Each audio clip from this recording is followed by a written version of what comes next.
Hello everyone, welcome once again. कैसे हो आप सब? आई होप आप सब बहुत अच्छे होंगे और घर पे बैठ के बहुत अच्छे से पढ़ाई कर रहे होंगे। तो आप आज का टॉपिक स्टार्ट करते हैं। आज का टॉपिक है ग्रामर से। ग्रामर में हमने एक पार्ट्स ऑफ स्पीच किया था, उसमें एक टॉपिक था नाउन और दूसरा प्रोनाउन। हमने नाउन का टॉपिक कर लिया है, आपको अच्छे समझ आ गया होगा। उसके बाद आज का टॉपिक होगा हमारा pronoun. Let's begin. Pronoun pronoun क्या होता है? सबसे पहले ये देखो, pronoun is a word that is used as a substitute for noun. जो शब्द नाउन की जगह यूज किए जाते हैं वो प्रोनाउन कहलाते हैं। जैसे ही, शी, इट। हमने उस दिन पार्ट्स ऑफ स्पीच में भी एग्जाम्पल किए थे कि जैसे Ram is a boy, Ram is a good boy, Ram is my classmate. इस तरह से अगर बार बार हम नाउन को यूज करें, राम क्या है? किसी का नाम है तो वो नाउन है। बार बार एक सेंटेंस में नाउन का यूज करें तो वो देखने में अच्छा नहीं लगता। तो उसकी जगह एक बार हमने जैसे राम यूज कर लिया तो राम बॉय है, उसकी जगह हम यूज करेंगे ही। तो जैसे हम लिखेंगे Ram is a boy. Next sentence है तो हम राम की जगह यूज करेंगे ही। He is my classmate. He is a good player. इस तरह से आपने एक पर्सन के बारे में जो भी आगे बातें बतानी है वो आप प्रोनाउन को यूज करते हुए बता सकते हो। बहुत से प्रोनाउन होते हैं, ही, शी, इट। इस तरह से इसके आगे टाइप भी हैं। हम आज इस वीडियो में ये सारा टॉपिक डिटेल में करेंगे। ओके, अब प्रोनाउन को अच्छे से समझने के लिए आपको उसके टाइप्स के बारे में पता होना चाहिए। तो इसके टाइप्स को देखते हैं। फर्स्ट है इसका पर्सनल प्रोनाउन, व्यक्तिवाचक सर्वनाम। सेकंड, डेमोन्स्ट्रेटिव प्रोनाउन, संकेतवाचक सर्वनाम। थर्ड है इंटेरोगेटिव प्रोनाउंस, जो है प्रश्नवाचक सर्वनाम। फोर्थ, रिफ्लेक्सिव प्रोनाउन, निजवाचक। एम्फसाइजिंग प्रोनाउन या एम्फेटिक प्रोनाउंस, दृढ़तावाचक। पॉसेसिव प्रोनाउन, अधिकारवाचक। इंडेफिनिट प्रोनाउंस, अनिश्चयवाचक सर्वनाम। रिलेटिव प्रोनाउन, संबंधवाचक सर्वनाम। ओके, अब हम इन टाइप्स को डिटेल में करते हैं। सबसे पहले हम करते हैं पर्सनल प्रोनाउन, व्यक्तिवाचक सर्वनाम। ये पर्सनल प्रोनाउन कौन से होते हैं? Words that directly represent the person और थिंग। ऐसे शब्द जो किसी पर्सन और थिंग को रिप्रेजेंट करते हों। For example, he is a boy, she is a girl. इस तरह से जो ही, शी है ये सीधे एक पर्सन को रिप्रेजेंट कर रहे हैं, तो ये हमारे पर्सनल प्रोनाउन की कैटेगरी में आएंगे। पर्सनल प्रोनाउन को दो तरह से यूज किया जाता है, एक सब्जेक्ट की तरह और दूसरा ऑब्जेक्ट की तरह। सब्जेक्ट के रूप में ये 7 तरीके से यूज होता है, जैसे I, we, you, he, she, it, they. और इन्हीं से ऑब्जेक्ट बनाए तो वो बनेगा आई से मी, वी से अस, यू से यू, ही से हिम, शी से हर, इट से इट और दे से देम। ओके, जैसे for example, Ram is better than him. Ram तो नाउन है, Ram is better than him, Ram उससे अच्छा है। तो यहाँ हिम एक ऑब्जेक्ट के तौर पे आ गया। जो ऊपर वाले वाक्य थे जो हमारे, उसमें ये सब्जेक्ट का काम कर रहा था और यहाँ पे ये ऑब्जेक्ट का काम कर रहा है। इस तरह से ये इनके सब्जेक्टिव वे है और ये ऑब्जेक्टिव है। ओके, और इसमें एक इट इंसानों की बजाय जो वस्तु है, कोई नॉन लिविंग थिंग है, उनके लिए इसको यूज किया जाता है। बाकी जो है I, we, they, you, he, she, they, ये सारे पर्सन्स के लिए यूज होते हैं। ओके, सेकंड देखो, demonstrative pronouns, a pronoun that is use to point out, जो किसी की तरफ संकेत करने के लिए यूज किया जाता है। इसका नाम भी है संकेतवाचक। हिंदी में संकेतवाचक बोलते हैं, किसी की तरफ संकेत करे कि ये चीज मेरी है, ये उसकी है, यह बुक मेरी है, वह किताब उसकी है। इसमें दूरी का भी पता चल जाता है और पॉइंट आउट भी होता है। जैसे this is my pen and that is yours, यह मेरा पेन है और वह मीन्स थोड़ा दूर है जो संकेत करके बताया जा रहा है, वह तुम्हारा है।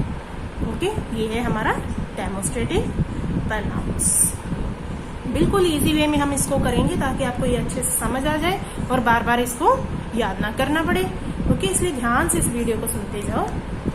हमारा थर्ड जो प्रोनाउन है वो है इंटेरोगेटिव प्रोनाउन। इंटेरोगेटिव तो आप वैसे समझ जाओगे कि इंटेरोगेटिव जिसमें क्वेश्चन पूछा जाए, इंटेरोगेटिव मार्क भी क्वेश्चन के लिए होता है, इसलिए आप इस वर्ड को देखते ही समझ जाओगे।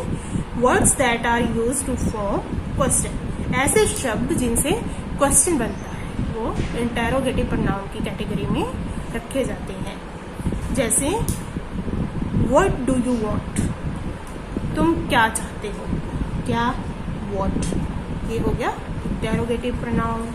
हु आर यू, तुम कौन हो, तो इसमें हो गया हु। मीन्स इन वर्ड्स के साथ ही हमारा क्वेश्चन बन रहा है यहाँ पे।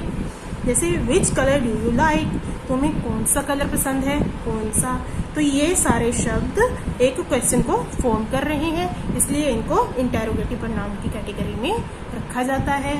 ओके, बिल्कुल सिंपल है। आगे देखो रिफ्लेक्सिव प्रोनाउन। रिफ्लेक्सिव और आगे एम्फसाइजिंग या एम्फेटिक प्रोनाउन, इन दोनों को ध्यान से देख लेना, इसमें कंफ्यूजन हो जाती है कई बार बच्चों को। एक बार इसको ध्यान से देख लो। पहले रिफ्लेक्सिव प्रोनाउन, इसकी डेफिनेशन देखो पहले। The pronoun that have been used as the receiver of action, action का जो रिसीवर के तौर पे काम करे वो रिफ्लेक्सिव प्रोनाउन है। इसकी एक सिंपल डेफिनेशन देखो। The action performed by the subject is on the subject itself, जो सब्जेक्ट के द्वारा कोई भी एक्शन किया जाता है वो सब्जेक्ट के खुद के लिए होता है, खुद के द्वारा ही किया जाता है और खुद के लिए ही होता है, वो रिफ्लेक्सिव प्रोनाउन की कैटेगरी में आते हैं। जैसे शी प्रेज्ड हरसेल्फ, उसने अपनी प्रशंसा की, उसने खुद ने अपनी प्रशंसा की। देखो she praised herself. I do my work my self, he deceived himself, उसने अपने आप को धोखा दिया। तो इस तरह के जो एक्शन है, वर्ड है, वो अपने आप को सब्जेक्ट के लिए ही यूज किए जा रहे हैं, तो उसको कहते हैं रिफ्लेक्सिव प्रोनाउन। अब आगे emphatic pronoun. When a reflexive pronoun is used to give emphasis on a particular noun और प्रोनाउन। देखो एम्फेटिक प्रोनाउन क्या होता है, जब रिफ्लेक्सिव प्रोनाउन को किसी पर्टिकुलर नाउन या प्रोनाउन के ऊपर एम्फेसिस, जोर देने के लिए यूज किया जाता है। रिफ्लेक्सिव प्रोनाउन जो सेल्फ वाले वर्ड्स हैं उनको किसी खास नाउन या प्रोनाउन के ऊपर जोर देने के लिए, एम्फसाइज करने के लिए यूज किया जाता है, तो उसको एम्फेटिक प्रोनाउन कहा जाता है। जैसे he himself admitted his mistake, उसने खुद ने अपनी मिस्टेक एडमिट की। अब देखो इसमें और इसमें क्या डिफरेंस है। इसमें शी प्रेज हरसेल्फ, उसने खुद की प्रेज की। इसमें he himself admitted his mistake, उसने अपनी मिस्टेक एडमिट की, मीन्स खुद ने एडमिट की, किसी ने उस पर प्रेशराइज नहीं किया, उसने खुद ने अपनी मिस्टेक को एडमिट किया। ठीक है, इसमें मोस्टली जो वर्ड होता है ये नाउन या प्रोनाउन के बाद यूज किया जाता है और इसमें बीच में वर्ब आएगी। इसमें मोस्टली देखा गया है कि वर्ड नाउन और प्रोनाउन के एग्जैक्ट बाद में आ जाता है, तो वो एम्फेटिक प्रोनाउन की कैटेगरी में आएगा। ओके, देखो हमारा 6th टाइप है possessive pronoun. Words which indicate possession और ऑनरशिप, किसी के अधिकार के बारे में बोध करवाए वो शब्द पॉजेसिव प्रोनाउन की कैटेगरी में रखे जाएंगे। जैसे mine, ours, yours, hers, its, etcetera, इस तरह के जितने भी शब्द हैं ये पॉजेसिव प्रोनाउन की कैटेगरी में आते हैं। जैसे दिस बुक इज माइन, यह मेरी बुक है। Okay, this house is yours, यह तुम्हारा घर। इस तरह के जो शब्द हैं वो पॉजेसिव प्रोनाउन की कैटेगरी में आते हैं। Next indefinite pronoun. Indefinite pronoun कौन सा है? अनिश्चयवाचक सर्वनाम। Words tell about the person और थिंग इन जनरल। देखो ऐसे शब्द जो किसी भी पर्सन और थिंग के बारे में एक सामान्य तरीके से बताएं, ना कि किसी पर्टिकुलर वे में बताएं, उन्हें इनडेफिनेट प्रोनाउन कहा जाता है।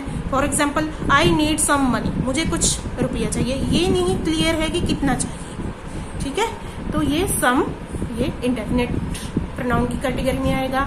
इसके और भी जैसे रूप हैं few, many, anybody, none, each one, all, some, etcetera.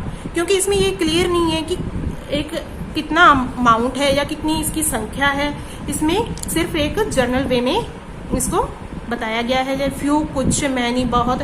It means ये क्लियर नहीं करता कि डेफिनेटली उसको कितनी चाहिए या कितनी कोई चीज किस क्वांटिटी में है, सिर्फ ये एक जर्नल वे में हमें बता रहा है। Okay, next relative pronoun. Relative pronoun refers to the noun it is describe. Relative pronoun वो शब्द हैं जो कि नाउन को रेफर करते हैं जिसको वो डिस्क्राइब कर रहे हो। जैसे a child who works hard succeeds. एक बच्चा जो कि मेहनत करता है वो सफल हो जाता है। देखो, ए चाइल्ड हु, जब हु है यहाँ पे, ये क्वेश्चन नहीं है, ये कह रहा है कि एक बच्चा जो, ये हु चाइल्ड को डिस्क्राइब कर रहा है, चाइल्ड की ओर रेफर कर रहा है, जिसको जो मेहनत करता है वो सफल हो जाता है। तो इस तरह से हु शब्द यहाँ पे चाइल्ड को रिप्रेजेंट कर रहा है, इसलिए रिलेटिव प्रोनाउन की कैटेगरी में आएगा। और एग्जांपल देखो, I have posted the letter which you gave me. मैंने वो लेटर पोस्ट कर दिया जो तुमने मुझे दिया था। देखो यहाँ पे विच है, वो लेटर के लिए यूज हो रहा है। मैंने लेटर पोस्ट कर दिया, कौन सा, जो तुमने मुझे दिया था, तो विच उनको ये रेफर कर रहा है, इसलिए ये रिलेटिव प्रोनाउन की कैटेगरी में रखा जाएगा। आई होप आपको ये समझ आ गया होगा, बिल्कुल इजी टॉपिक था।